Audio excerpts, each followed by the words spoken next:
Short Lord. That's the Short Lord.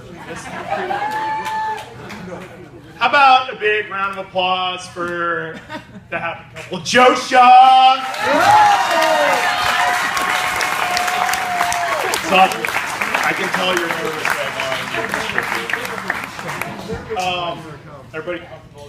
This is going to take a few minutes. It's a lot.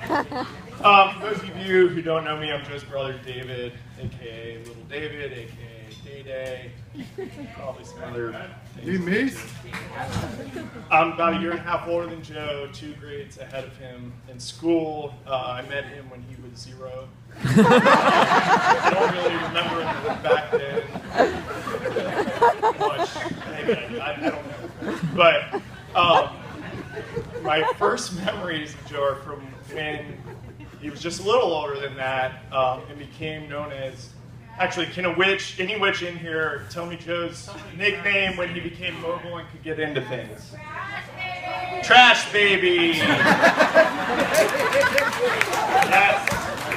Trash Baby, because he loved to play in the trash. Literally in it, couldn't keep him out of trash cans, piles, whatever. They were in the trash piles. It was cute, right? Funny because it's true. My first memories of Joe are really, some of my first memories in general, which are back then, and involve him at the Trash Baby age, and me, him barely being able to walk yet, seeking out trash, and me watching from like a big wheel at a house in Grove City on Kingston Ave. Eventually, Joe grew out of that trash phase to a degree, and more into the play with my older brother, let him beat me up phase, which continued for about 14, 15 years, give or take. And Joe and I spent a lot of time together, not necessarily by choice. We were always a unit. The boys. It was, the boys are going to dad's. The boys need to be back in mom's. The boys are at daycare. The boys are going to grandma's. The boys are waiting outside St. Catherine's for dad to pick them up for hours.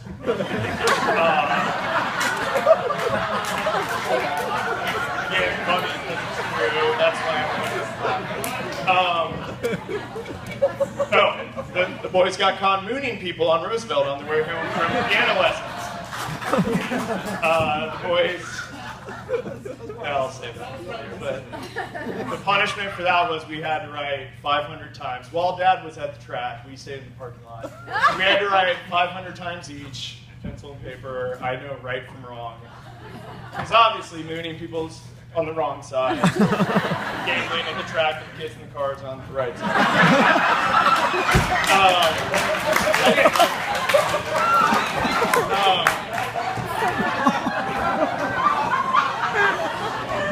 All I'm the vessel, they just come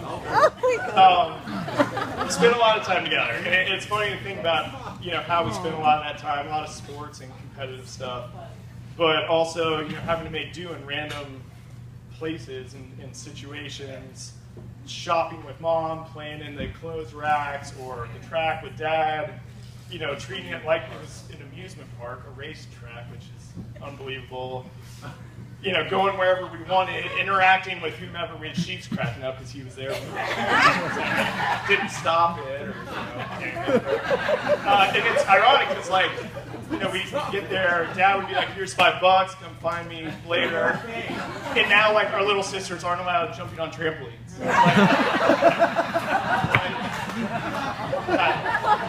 I'm sure there's some that could but anyway, we made do, we had fun. A great example of Joe's willingness to kind of go along with whatever his older brother came up with was one time next to our mom's house, just in the yard, I thought I could skip a garden shovel like a rock on water. With Joe on the other end. And it wasn't like at him. It was more like to him, like maybe he could catch it or something. And or at least that's the way I remember it. But it got to him. Literally, the point of the shovel got to his forehead and cut it. A lot of blood. That was one of several day-to-day induced trips to the hospital for Joe. But anyway, while I was like the older, witty, I'd like to think, mouthy, probably more accurate, older brother, Joe was the quiet, mama's boy, bruiser, and you know, most of that was endearing. It was, you know, Joe always wants to sleep in mom's bed, or Joe, you know, trying to say his R's when he couldn't say R's very well, and Dad would make him say over and over again the name of, or the horse at the time was Worldly Runner, which, I mean, I feel cruel doing it again, but basically it came out as like Worldly Runner. Over and over again. No, do it again. Yeah, that one was a little better. Do it again. It was probably child abuse. And although he was like, I mean, it was, yeah. Now we know, Joe. Now we know. Again, all this is true. Although he was like generally willing to go along with, you know, my ideas for how to kill time. An interesting part of Joe's personality and the whole like brother roles dynamic was that Joe was like a huge wuss also.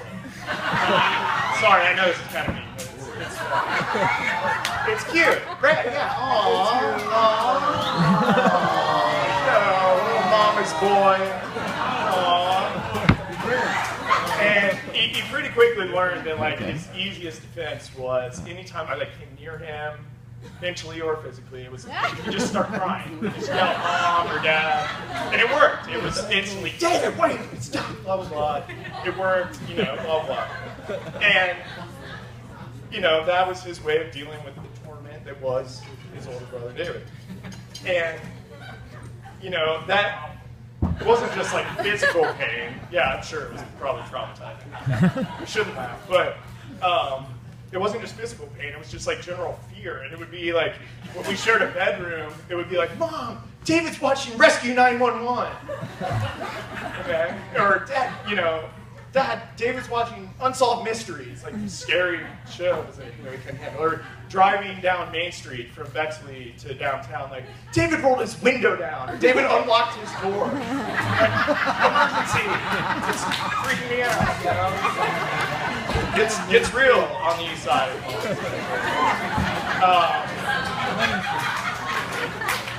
Again, all comes true. And, you know, it carried into middle and high school, whether Joe was like afraid to meet Grandpa's girlfriend's pet mountain lion, or he was, you know, telling on my friends and I, some of whom are here, for going out teeping and telling on us for all kinds of stuff like that. Yeah, he had this very like tattletale, wussy persona. Sorry, but I mean, mama's boy. Sorry, mama's boy. He's cute, you know, or at least he did at home. And you know, he also always had this like bruiser part to him that came out, you know, with his friends and in sports. And places like that, and I was always proud of that because I couldn't always play sports at different times and whatnot for different reasons, and I would like live vicariously through them. I would like tell people, yeah, my brother scored like 3 touchdowns the other day, and some random nurse at the school would be like, why are you talking to me? I want to know about that. But that bruiser part of this, you know, chubby little mama's boy became more and more of his personality as he. You know, went into middle school and high school, and we don't have enough time, nor, you know, are the stories appropriate that we would tell about him, you know, playing that out, I guess. But I'm sure if you asked any of his friends or me in private, the rest of the night, we'd be happy to tell you plenty of other stories. But the general idea is that he ended up with what we now refer to as Joe the Bear, which is kind of similar to the tsunami years. But that persona that was active during those tsunami years, riding the surfboard, if you would, on the tsunami. Not like that. I don't think, so maybe make money that way. But anyway, Joe the Bear, is this persona that, Joe the Bear drinks Beast Ice, Joe the Bear gets in fights, Joe the Bear takes his shirt off and dances with girls, Joe the Bear this is kind of mean, but face plants in the stairs. And though Joe the Bear is generally hibernating, well, these days, he definitely still comes out to remind us all he's there. And that's one of those things where I look at Joe and think, man, he's such a dummy, I'll go with. But it's not too long before, usually in the same night or day sometimes, that I realize I too am a similar dummy plenty of the time, which plenty of people here can attest to. And so, in some weird way, I like get proud of that like stupidity, I don't know, that kind of like attitude, because not necessarily that it's cool to be an idiot or anything like that, but I'm proud that Joe is my brother, and because we're similar in so many ways, and there's plenty of good that comes with it too, and I feel like people know it a lot, and they excuse the bear mode, and the Miesse boys have different reputations with different people, but those reputations are generally good. We're friendly, we're fun, we're generous, loyal, charming, probably. Maybe, I don't know. And I'm proud of that, particularly when I see it in my little brother, because it comes out often. And, I know Joe and I have been through a lot together. He's probably been more supportive of me than I have of him over the years. But I like to think no one's keeping score. And we both know, and I assume everyone else knows, we're both here to support the other when needed. We're family. That's what we do. And while we've been through a lot, I'm proud that we're both, well-grounded, good people who realize they're very lucky. We're very lucky we've survived. In so many ways. We're very lucky to have this great group of friends and extended family.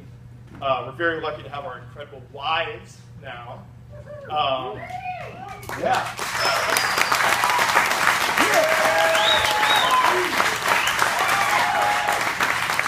And those definitely do. And we're very lucky to have each other. Thanks for everything. I'm proud of you. Really, I am. I love you. Thanks for everything.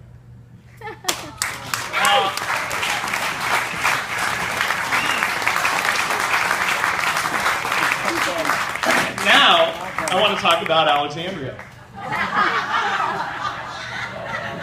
This is probably going to get some feedback. Going to get a little lively. We're on the last page.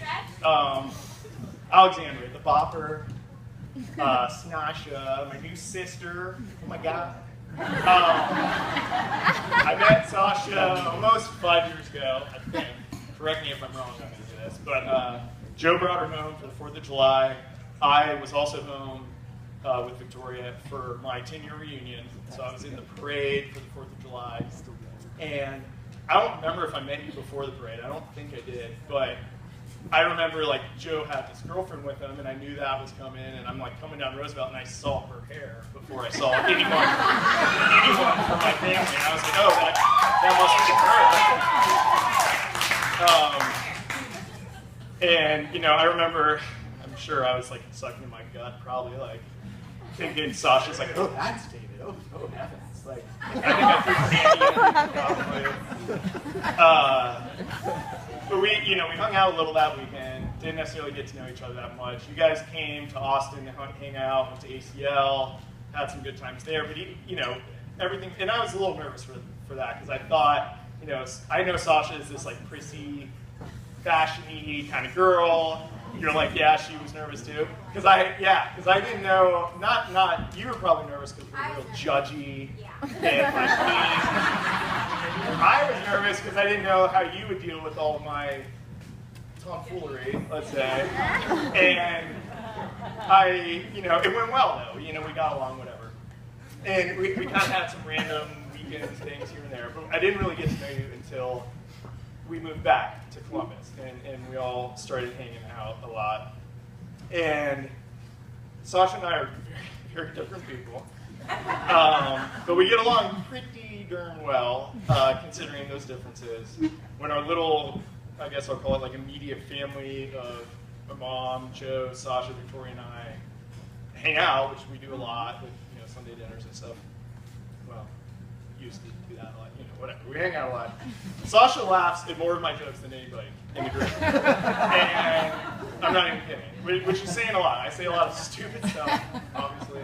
And she does. She laughs probably at me more than with me, but more than anyone. So obviously she has a great sense of humor. And she's also, though, not shy about telling us when we say something she disagrees with either. I mean, she's comfortable. She's part of the family.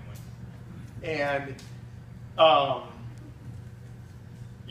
of my favorite memories of kind of that notion is Allison was talking about when they got engaged. It was out on T's, I don't know where you are, but T's farm, and we cleared out this area where they got engaged, and Joe and Sasha went down there, but my mom and Allison, Victoria and I went and hid in the Mountaineer, like kind of around the corner in September or whenever it was. It was like hot, and I was like in like serious mode. Like I'd set up this camera to film and whatnot. I was like, no, get in the Mountaineer. We gotta be quiet. Windows up, car off, whatever's off, and eventually we get the text like, hey, we're ready. Come over. Blah blah blah. And Sasha didn't know we were there, so we come over. She's all surprised. She's so happy, delirious, hugging everyone. And she goes to Allison, you're meeting my family. This is my family. And I was so proud. And I think of that often, honestly. And I still get proud of it, because you meant it, first of all. And we are. We're a family, obviously. We are. Well, I guess maybe not obvious, but it is. And I think about that often. And maybe the best example, you might get a little best example of how comfortable we all are around each other is every Sunday, Sasha gets a little gassy. I'm talking about this at your wedding. It's an every week. It's some scientist somewhere probably is very interested in it. And at first it was like somebody would fart, and nobody would claim it. We weren't there yet. Everybody had to be mature. Maybe my mom would like yell at Joe and I, but then we would be like, no, I don't know. Eventually it got to a point where like Sasha or Joe would blame it on Otis. Or Explodus. But now when it happens, I smell it, I immediately say, Jesus, Sasha, and she immediately, without even thinking, it's just, yeah, what? It was me, shut up. And that's it, you move on. Because we're family, and that's what it is, you just move on. And that's what this is all about, family. Family means a lot of different things to different people. Obviously, Joe and I are family, but I often talk about many different people in this room as family, and aunts, and uncle. I mean, this table right in front of me is a great example. Aunts, uncles, cousins, that, I ask Victoria all the time, after rant, like last night we got home from Bunny's, I was like, don't you love your family? Meaning our big extended family that we have, of just good people that are there to support us and enjoy life with us, family. And we're all extremely lucky. Joe and Sasha are starting their own family now, but also adding to multiple larger families, different networks, etc., that are represented in this room. So, on that note, please raise your glasses. And join me in toasting Joe and Sasha as they start their new one. I love you too. To family.